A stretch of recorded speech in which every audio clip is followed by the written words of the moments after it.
Hello guys, आप सभी को राम राम। स्वागत है आप सभी का मेरे ब्लॉग में। तो सुबह आँख खुलते ही मैंने पाया अपने आप को अपने कुत्ते टोनी के शिकंजे में। फिर मैंने प्यार दुलार नामक भ्रम से अपने आप को छुड़वाया, लेकिन टोनी खूंखार हो चुका था, ऐसा मुझे लग रहा था। इसलिए मैंने थोड़ा उसको प्यार दुलार से फुसलाकर उसको मना लिया आखिरकार। लेकिन उससे उसका कंट्रोल नहीं हो रहा था। भागकर छत पे दोनों लोगों से लड़ने की साजिश में था। ऐसा लग रहा था अभी कूद पड़ेगा यहीं से। फिर मैं भगवान से प्रार्थना कर निकल पड़ा अपने गंतव्य स्थान की ओर, और अपनी गाड़ी निकालकर उसमें फटाक से बैठ के निकल पड़ा बहुत जल्दी, क्योंकि मैं घबराया हुआ था। और यहाँ पे मैंने देखा लोग भटकते घबराते हुए घूम रहे हैं।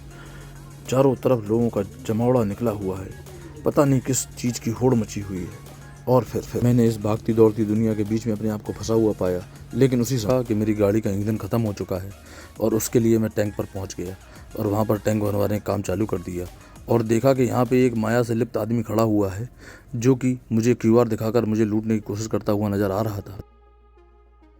इस माया से लिप्त आदमी से बचकर मैं निकल गया। फिर मैं पहुंचा अपने ठंडा पीने के लिए, क्योंकि मेरा दिमाग बहुत गर्म हो रहा था ये सब भाग दौड़ भरी दुनिया देखकर। लेकिन ये सामने बैठा आदमी मुझको लग रहा था जैसे मादक पदार्थों से लिप्त हो, और ये ऊल जलूल फूट पटांग की बातें इधर उधर की करता नजर आ रहा था।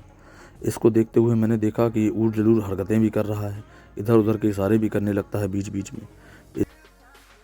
उसी समय एजेंट विनोद 007 मुझे नजर आया, जो कि अपने मिशन की ओर निकल चुका है। लगता है जैसे बैगों में बहुत सारे आधुनिक हथियार भरे हो, और इधर उधर ऊल जलूल इशारों से जाने क्या बताना चाह रहा है। फिर मैं अपने खुफिया दफ्तर आ गया, जहाँ पर मेरे सीक्रेट एजेंट बैठे हुए थे, जो मेरी सारी सीक्रेट खुफिया जानकारी इकट्ठा करने पर हमेशा मदद करते हैं।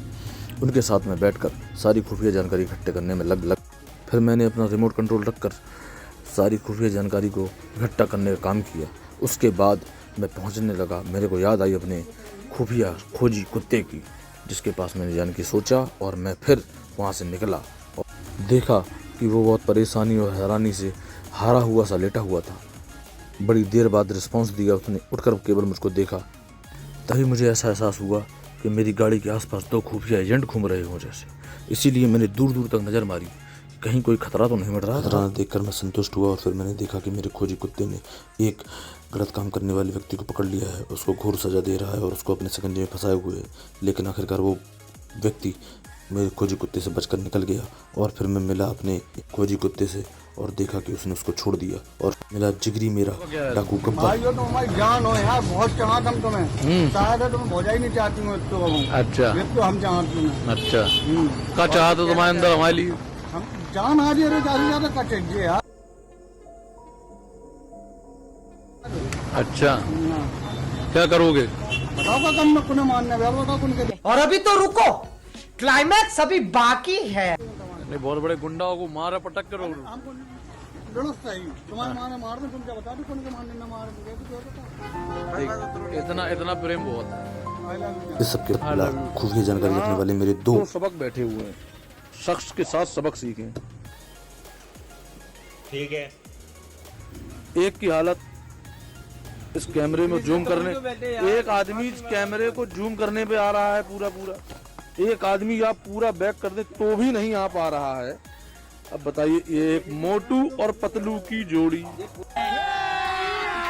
अभी मजा आएगा ना भिड़ो। 4x2 गाड़ी है, 4x4 है। जब 4x थोड़ा जो हाइड्रा है यार, जो हाइड्रा है जो ई रिक्शा है। सबसे आहत होकर मैं जाकर न्यूज़ देखने लगा, जिसमें ऊट बेबुनियादी ढांचा खड़ा करा जा रहा था। मुझे ऐसा महसूस हुआ ये सब कुछ एक खिलवाड़ और एक साजिश चल रही हो जैसे। इसके बाद मेरे पास आया एक अजीब व गरीब प्राणी, जो फ़ोन पर पता नहीं क्या साजिश रच रहा हो जैसे। जाने क्या इसके मन में चल रहा है, क्या ये करना चाह रहा है। कुछ तो गड़बड़ कर ही रहा है ये व्यक्ति। इस सब के बाद, इसके इरादों को ना समझ पाने के बाद, मैंने देखा कि इसके मन में कुछ घबराहट और कुछ बेचैनी सी महसूस हो रही है। और फिर इसने देखा कि जैसे ही ये कैमरे में कैद हो रहा है, तो ऐसा लगा ये भाग के जाने लगा यहाँ से, कि ये कहीं पकड़ ना जाए।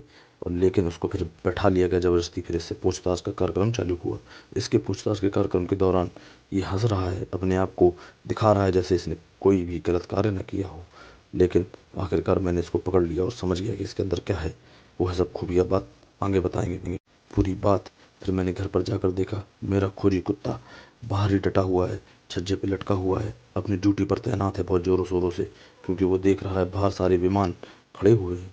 इनको अगर ऐसा लग रहा था किसी ने छू लिया, अगर इन विमानों को कुछ किया तो इस छत से ही कूद कर उन पर हमला कर देगा, उन व्यक्तियों पर जो गलत कार्य पे आतुर होंगे। मैंने घर जाकर देखा ये मूवी जिसमें बहुत ही खून खराबा हो रहा था, इससे बेचैन होकर मैं बिल्कुल ही ये देख ना पाया और मैं लेट गया और सोने लगा। और अब मिलूँगा मैं कल